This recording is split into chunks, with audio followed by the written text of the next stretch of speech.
Los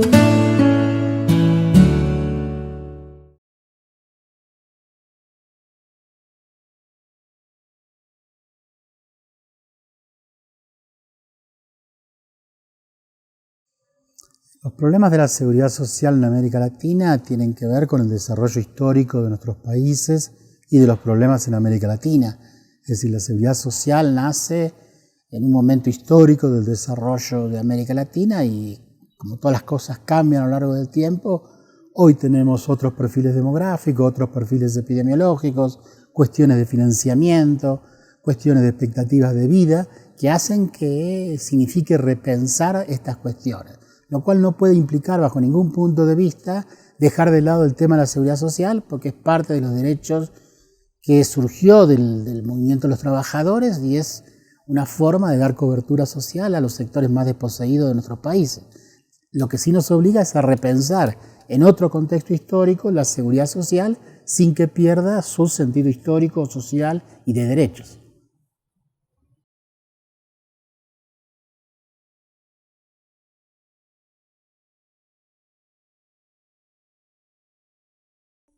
A ver, en relación también con lo anterior, es decir,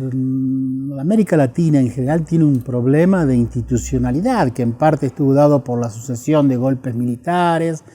por la cuestión de no poder desarrollar modelos propios. Yo creo que lo que plantea la IS sobre gobernanza son cuestiones que obviamente que desde el debe ser es difícil no coincidir. El tema es que después hay que ponerlas en contextos y hay que construirle viabilidad. Entonces, eso requiere una mirada al interior de cada país, al interior de cada cultura de cada país, al interior del movimiento de esas naciones. En sí, la gran debilidad, nosotros si hemos recuperado las democracias en nuestros países, en general en América Latina, todavía tenemos un déficit de calidad institucional, es decir, instituciones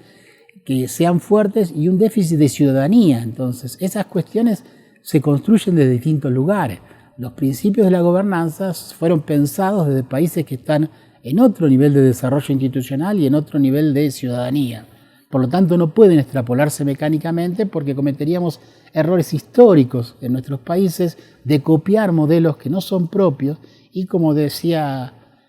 profesor Matus, sería bueno que nos dejáramos de copiar y empezáramos a construir nuestros modelos en base a los principios de la seguridad social, manteniendo puntos en común con otros países y manteniendo nuestras singularidades como también los tienen los países nórdicos o los países europeos. Tenemos que tener nuestro sentido latinoamericano en estos temas, en función del debe ser también que se plantean en esos principios de gobernanza.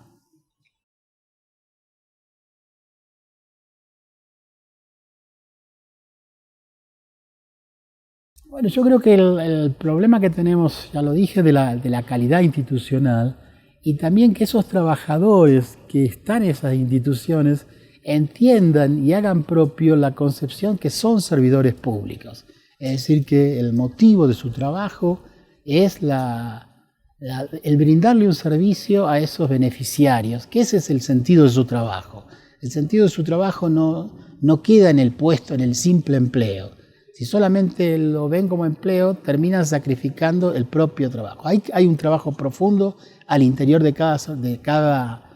institución, en el sentido de que los trabajadores deben pensar el sentido y el significado de su trabajo, y en eso también se debe interpelar a los gremios, que muchas veces caen en actitudes corporativas y olvidan que el sentido de estas instituciones es brindar un servicio, que debe ser lo que debe primar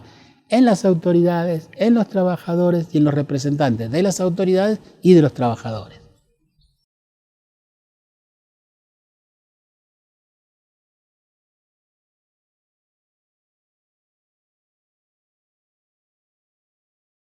Hay algo que es muy interesante desde el punto de vista de la experiencia, porque si nosotros tenemos en cuenta que hubo representantes de Panamá, de Uruguay y de México, es decir, que tendríamos una representación bastante interesante de lo que es la América Latina, lo que llamaría la atención a un observador es la regularidad de los relatos, la regularidad de los ejemplos, la regularidad de las anécdotas. Quiere decir que atravesamos situaciones muy similares, más allá de algunos matices locales. Esto refuerza la idea entonces de la posibilidad de construir modelos a escala latinoamericana que en el gran marco de las directrices desarrollen sus propias singularidades. Fue muy interesante ver cómo se podían escuchar unos a otros y nadie se mostraba sorprendido por la realidad de otro país, sino que se identificaba claramente y podía agregar alguna otra observación. Es decir, no fueron tres países, sino fueron tres grupos de una misma región, que es Latinoamérica, compartiendo problemas y alternativas comunes.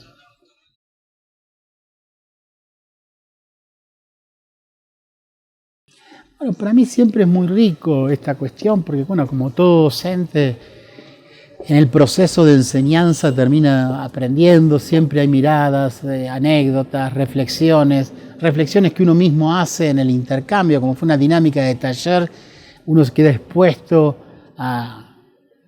esa dinámica y surgen estas reflexiones. Yo creo que para mí fue también muy rico, como generalmente son ricas estas experiencias, en la medida que se le dé al estudiante una participación activa, que tengan, es decir, transformar esto no en una exposición lineal, sino en una dinámica de taller, donde la persona pueda sentirse cómoda y liberarlo de cierto formalismo que trae la docencia, las viejas concepciones de la docencia, para que pueda expresar sus problemas, sus realidades, y no atarlo a un iluminismo, en el sentido de que nosotros partimos del punto de vista pedagógico que la verdad no está en los libros, sino que la verdad está en la realidad. Y si los libros no se ajustan a la realidad, el problema no es de la realidad, sino el problema de los libros, y tenemos que cambiar esos libros. Por eso vuelvo sobre la idea de la identidad latinoamericana de estas ideas.